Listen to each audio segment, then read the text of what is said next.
Their Eyes Were Watching God by Zora Neale Hurston, Chapter 18. Since Tea-Cake and Janie had friended with Bahamian workers in the glades, they, the Saws, had been gradually drawn into the American crowd. They quit hiding out to hold their dances when they found that their American friends didn't laugh at them as they feared. Many of the Americans learned to jump and liked it as much as the Saws, so they began to hold dances night after night in the quarters, usually behind Tea-Cake's house. Often now, Tea-Cake and Janie stayed up so late at the fire dances that Tea-Cake would not let her go with him into the fields. He wanted her to get her rest. So she was home by herself one afternoon when she saw a band of Seminoles passing by, the men walking in front of the laden, stolid women following them like burros. She had seen Indians several times in the glades, in twos and threes, but this was a large party. They were heading towards the Palm Beach Road and kept moving steadily. About an hour later, another party appeared and went the same way. Then another, just before sundown. This time she asked where they were all going, and at last one of the men answered her. Going to high ground, sawgrass bloom, hurricane comin'. So why are the Seminoles leaving the glades? So first off, to help you guys out a little, I looked up a quick definition of what the Seminole tribe was and is. So the term Seminole is a derivative of Cimarron, which means wild men in Spanish, or also runaway in Spanish. So the original Seminoles were given this name because they were Indians who had escaped slavery in the British-controlled northern colonies, and they came to live in Florida and created their own tribe. And so these Seminoles are fleeing from the glades in large groups because a hurricane is coming. So let's keep reading. Everybody was talking about it that night, but nobody was worried. The fire dance kept up till nearly dawn. The next day, more Indians moved east, unhurried but steady. Still a blue sky and fair weather. Beans running fine and prices good, so the Indians must be wrong. You couldn't have a hurricane when you were making $7 and $8 a day picking beans. Indians are dumb anyhow, always were. Another night of stew beef making dynamic subtleties with his drum and living, sculptural grotesque in the dance. Next day no Indians passed at all.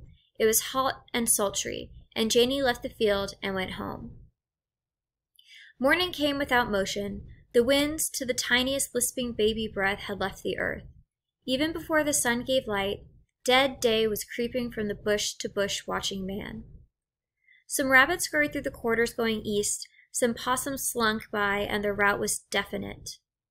One or two at a time, then more. By the time the people left the fields, the process was constant. Snakes, rattlesnakes, began to cross the quarters. The men killed a few, but they could not be missed from the crawling horde. People stayed indoors until daylight. Several times during the night, Janie heard the snort of a big animal, like deer. Once the muted voice of a panther, going east and east. That night, the palm and banana trees began, and the long-distance talk with rain. Several people took fright and picked up and went into Palm Beach anyway. 1,000 buzzards held a flying meet, and then went above the clouds and stayed. One of the Bahamian boys stopped by Tea-Cake's house in a car and hollered. Tea-Cake came out throwing laughter over his shoulder into the house. "Hello, Tea-Cake." "Hello, Elias. You leaving, I see?" "Yeah, man. You and Janie want to go? I wouldn't give anybody else a chance at a seat till I found out if you all had any..." Let me start over. "Yeah, man. You and Janie want to go? I wouldn't give anybody else a chance at the seat until I found out if y'all had any way to go." So let's pause there. How do Janie and Tea-Cake react to the idea of the oncoming hurricane? So Janie and Tea-Cake are making a lot of money, and essentially they say there couldn't possibly be a hurricane coming if they were making this much money. And so that's clearly a logical fallacy in the idea that money has nothing to do with a hurricane. But it's the idea that they're rationalizing the idea of staying by saying, well, if we're making so much money, we couldn't possibly leave. And Janie thinks that the Seminoles' warning are wrong. She even goes so far as to think that the Indians must be wrong because they're dumb anyhow. And so again, we see her rationalizing the idea of, well, if we're making so much money and Indians don't know what they're talking about, and so she rationalizes herself out of the logical decision to leave. And even after all of the animals, rabbits, snakes, deer, and panthers start fleeing inland as well, Janie and Tea Cake decide to stay, even when other people begin to leave. So let's keep reading and see what happens. Thank you ever so much, Lias, but we about decided to stay. The crow gone up, man. That ain't nothing. You ain't seen the boss man go up, is ya? Well, all right now. Man, the money's too good on the muck. It's liable to fare off by tomorrow. I wouldn't leave if I was you. My uncle come for me. He say hurricane warning out in Palm Beach. Not so bad there, man. This muck too low, and that big lake is liable to bust. Oh no, man. Some boys in there now talking about it. Some of 'em been in this glade for years. Ain't nothing but a little blow.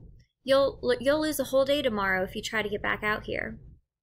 The Indians gone east, man. It's dangerous. They don't always know. Indians don't know much of nothing, to tell the truth. Else they own this country still. The white folk ain't gone nowhere. They ought to know if it's dangerous. You better stay here, man. Big jumpin' dance tonight, right here, when it's fair off. Lias hesitated and started to climb out, but his uncle wouldn't let him.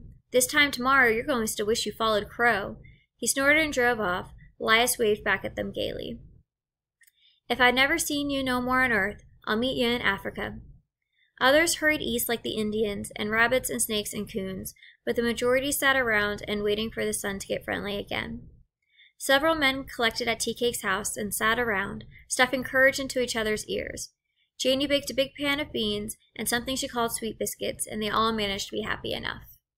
So how do Janie and Tea Cake react to the idea of an oncoming hurricane? Let's continue with that question.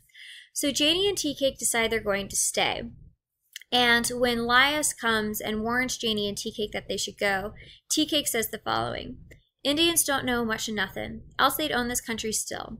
The white folks ain't gone nowhere. They ought to know if it's dangerous.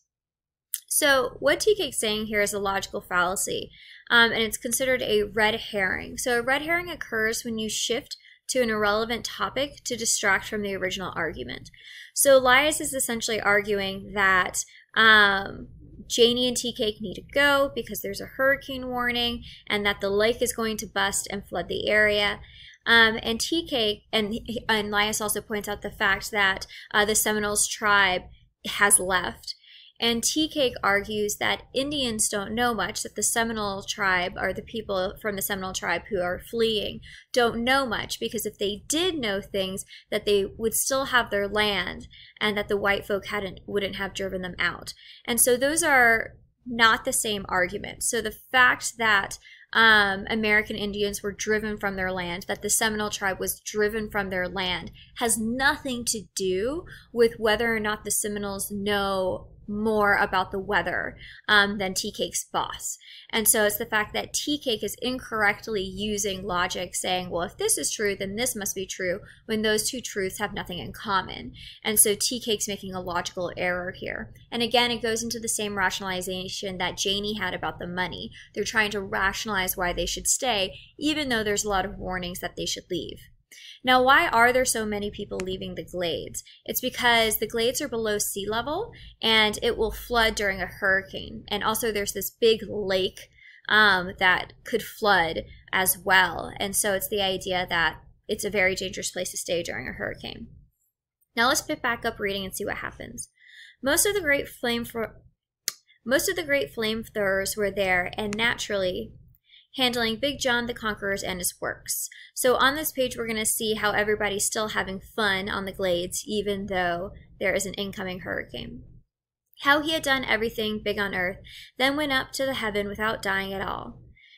And so the people who are hanging out around Tea Cake's place are all telling stories and playing music and singing.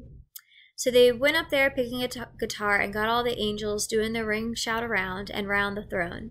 Then everybody but God and old Peter flew off on a flying race to Jericho and back, and John the Conqueror won the race, went on down to hell, beat the old devil, and passed out ice water to everybody down there.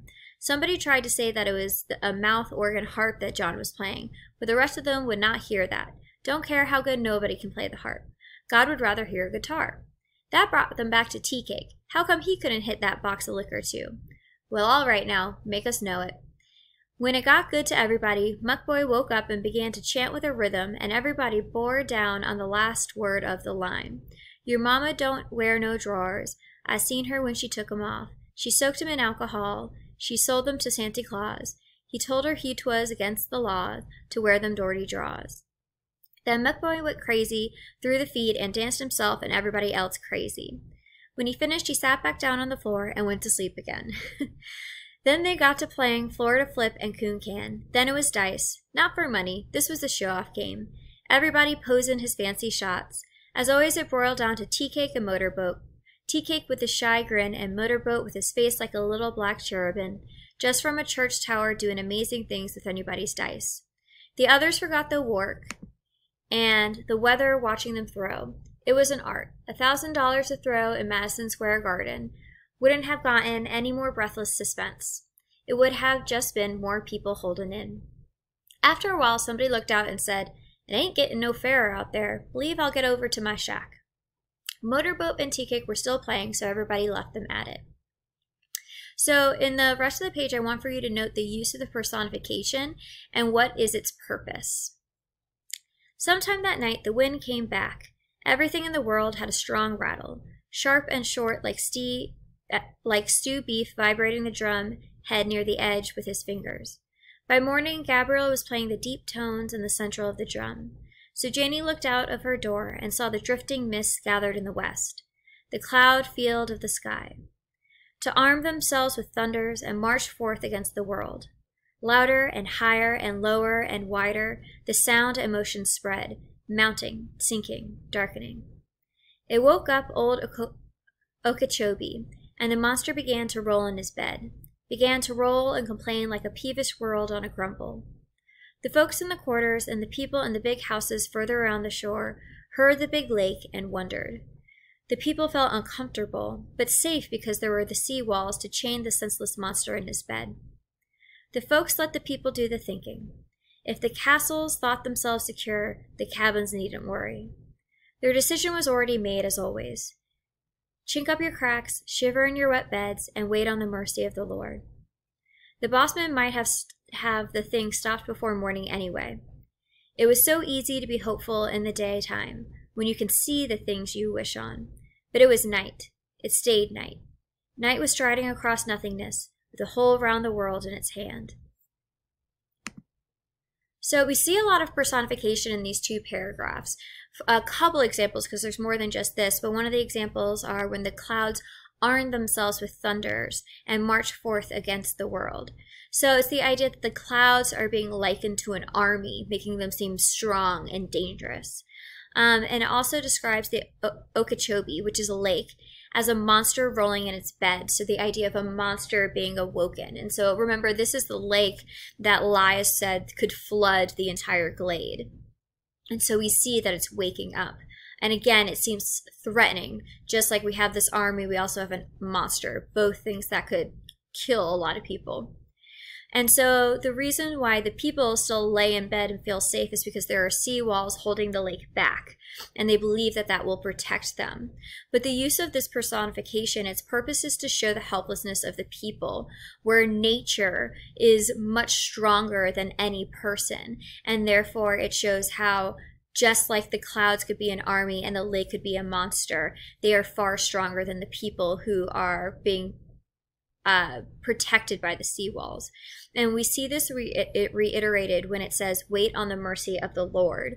And so it's the idea that the people know there is nothing that they can do to protect themselves against clouds and monsters. And it's just God that will protect them because they can't protect themselves against something so strong. And so we're going to pause here and we will pick up next in part 2 of our video series for chapter 18. See you in just a minute.